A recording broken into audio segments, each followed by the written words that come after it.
Nakalimutan ko mag-vlog, boys and girls. Nagsimula kasi hindi ko kabisado yung lugar na to. Pero magsasarado na kasi sila. Sana bukas pa, no? Magpapapalit tayo ng bote. Hindi ko alam kung bukas pa. Bukas pa yata. Oo. So ayan, no? Battle Depot, Spruce Grove. Nakalimutan ko kasi kanina sabi ko magbablog ako, no? Pauwi. Papunta. And naisip, na-realize ko nung nag-google ako, kung malapit na ako dito, hindi ako nakapag-vlog. Sabi ko, ano ba naman yan? But anyway, itong mga bote na to, boys and girls, ay hindi ko naipon, kundi ito ay mga napupulot ko sa West Edmonton Mall. Ayan. So tara, silipin nyo kung gaano karami.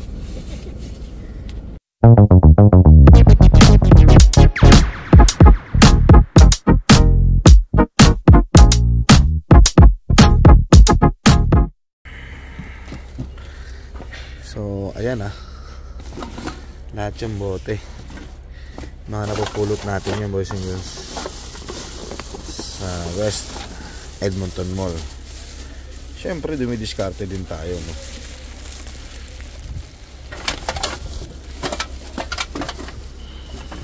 Dali natin dito sa loob. Ayun.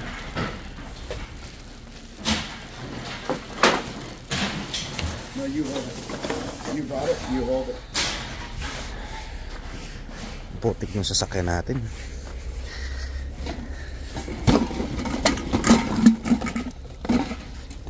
Iba-iba yan. May pera dyan, boys and girls. Baka akala nyo ganyan-ganyan yan. Malaking pera to. Teka lang,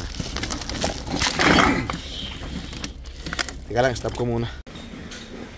Okay. Okay.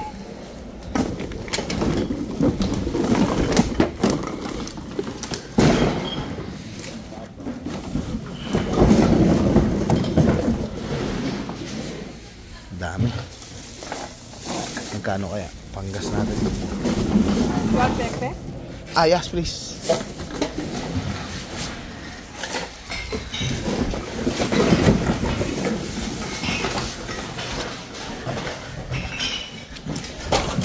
The plastic one, no need.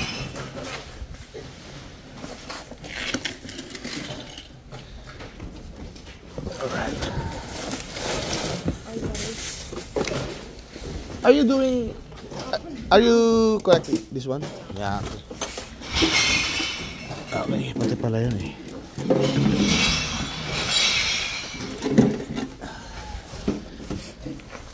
How about this? This. Alright, that's everything. Alright. So, ayun, na-collect na. Ayun.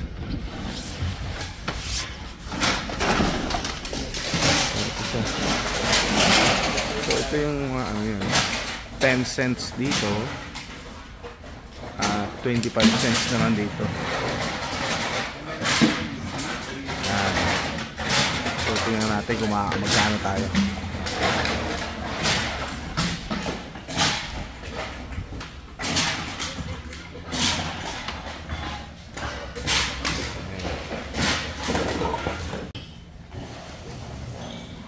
Yeah, I'm just doing the video here. Oh yeah. How much? Oh wow.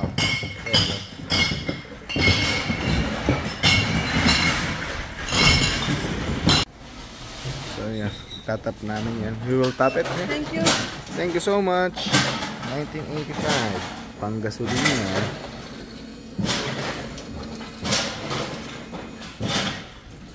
Diba? 15. Points. Let's go. Daya ah. So sabi 19. No more? Hindi 19 to. Let's go. Ang linis ng sasakyan natin, boys and girls, no? Ayan yung likuran niya. Ito yung gilid. Two-tone. Kasi nagyayelo pa rin dito or muulan pa rin ng yelo. Ayan. Ayan siya. So ito yung Battle Depot ito sa Spruce Grove. Ayan, frozen yung yelo.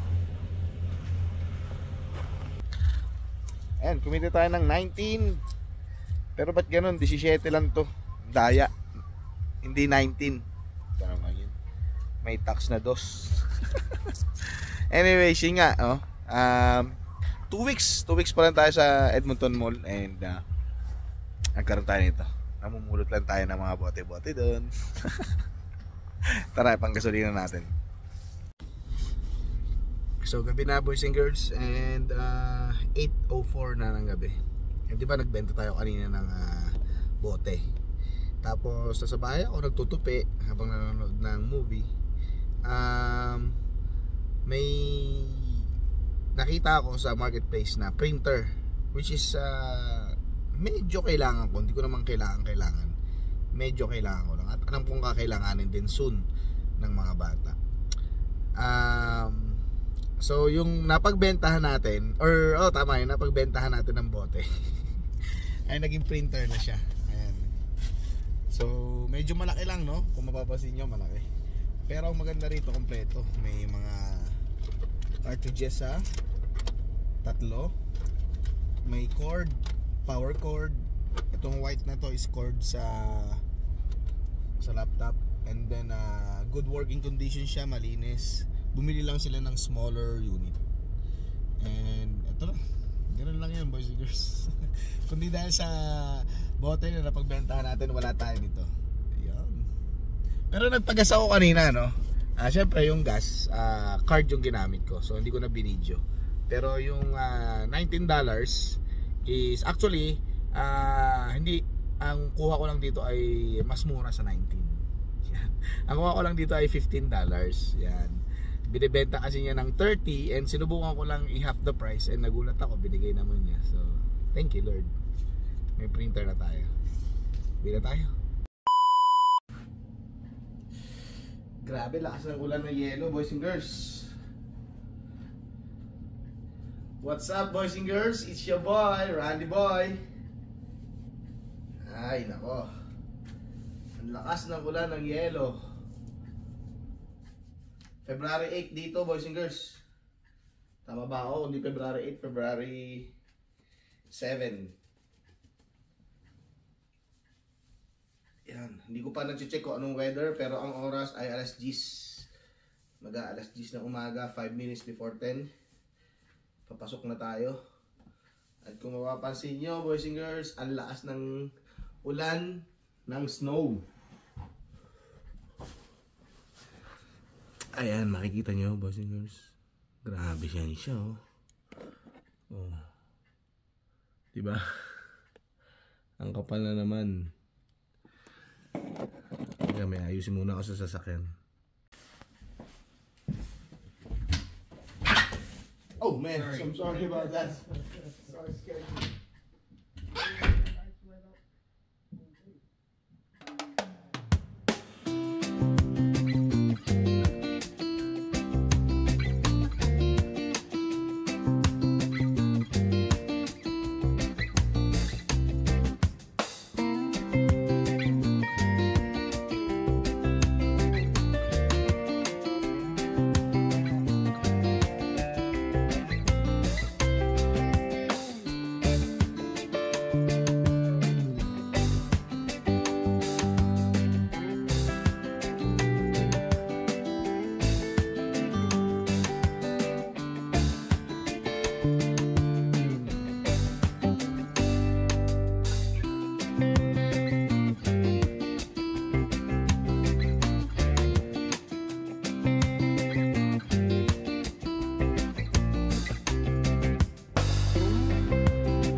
Okay, let's go Holy Spirit.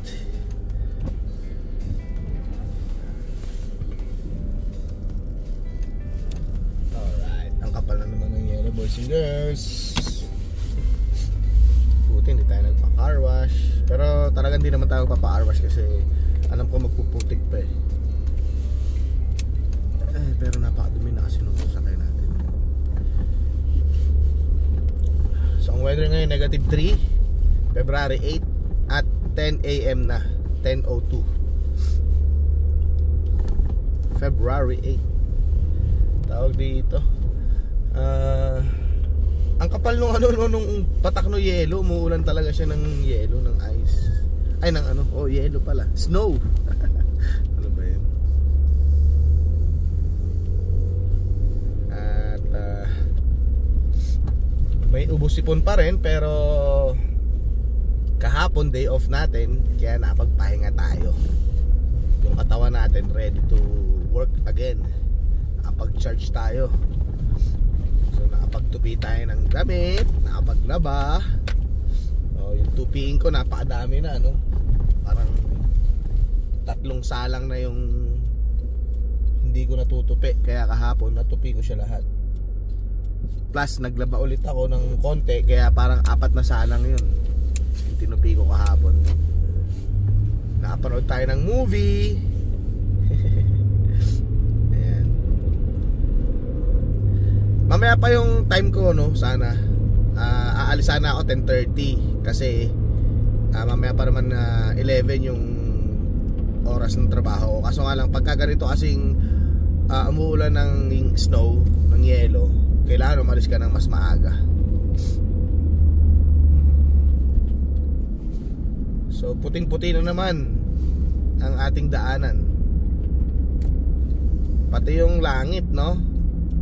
Kaya mapapansin mo talaga makapal yung yelo kasi pati yung kulay ng langit ay ganyan, puti. Kumbaga sa atin sa Pilipinas, maitim. 'Di ba? Dahil sa ulan, dito puti.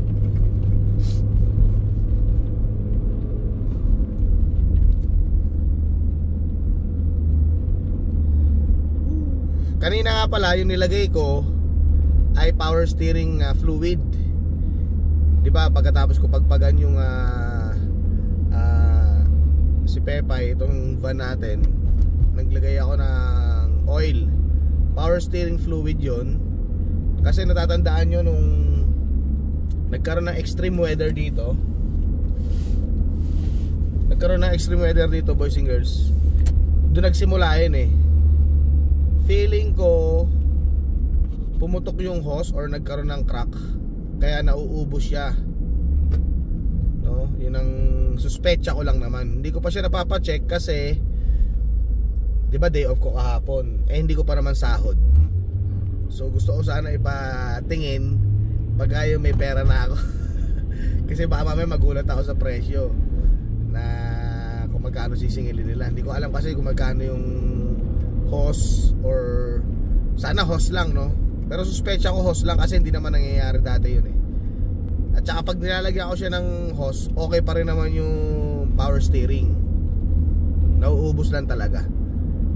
Pwedeng yung clamp, hindi ko alam, sana minor lang. Tapos papa-change oil na rin natin kasi schedule lang nito for change oil. Ayan.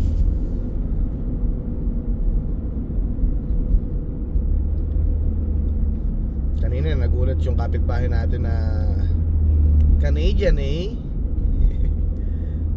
Nagulat siya eh. Paglabas ko, nandun kasi siya sa harapan ng bahay natin. Mabait naman yun, lalaki. Para nag-iisa lang din siya eh. Parehas kami. Kaso siya may alaga mga aso. 2. Pero hindi maingay yung aso niya. Actually yung mga aso dito hindi maingay, hindi tumatahol. Nagulat nga ako sa Pilipinas, kada may maaamoy na ibang tao, tahol ng tahol.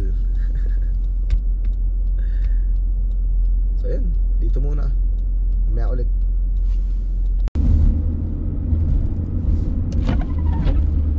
Grabe yung sitwasyon, boys and girls, ha? Hindi siya biro.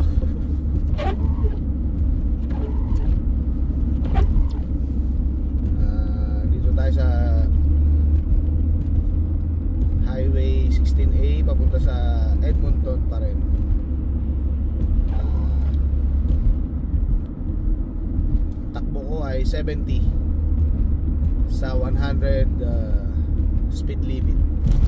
Naka 70 lang tayo. Sinusundan lang natin yung nasa harapan natin.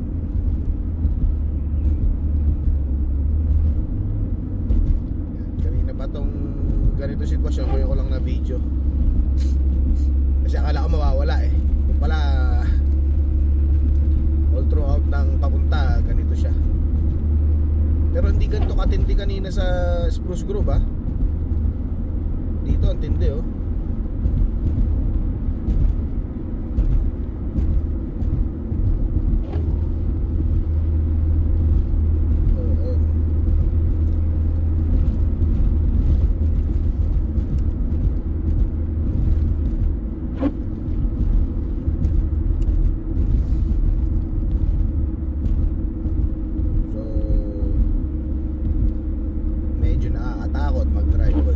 Kasi hindi mo kita, hindi dahil sa madulas.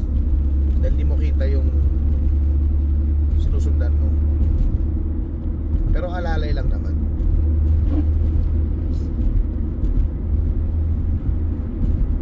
Ngayon lumiliwanag na siya.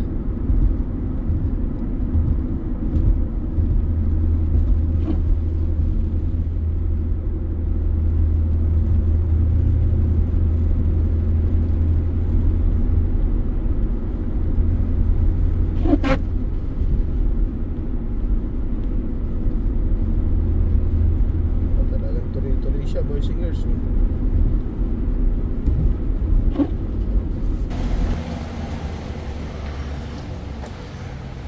Dito na tayo sa parking. Ito yung entrance. Grabe yung snow. Pero again hindi siya ganun kalamig no. Kita mo si tatay. Oh, di ba? Nakasimpleng jacket lang siya.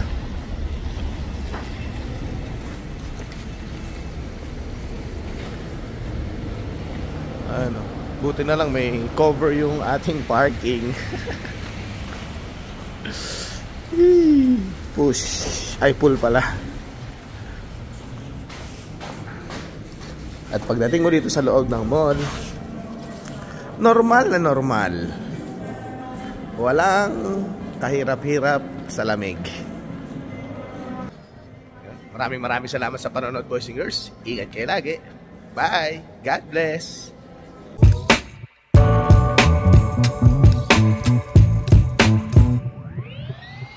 Just trying to get something to get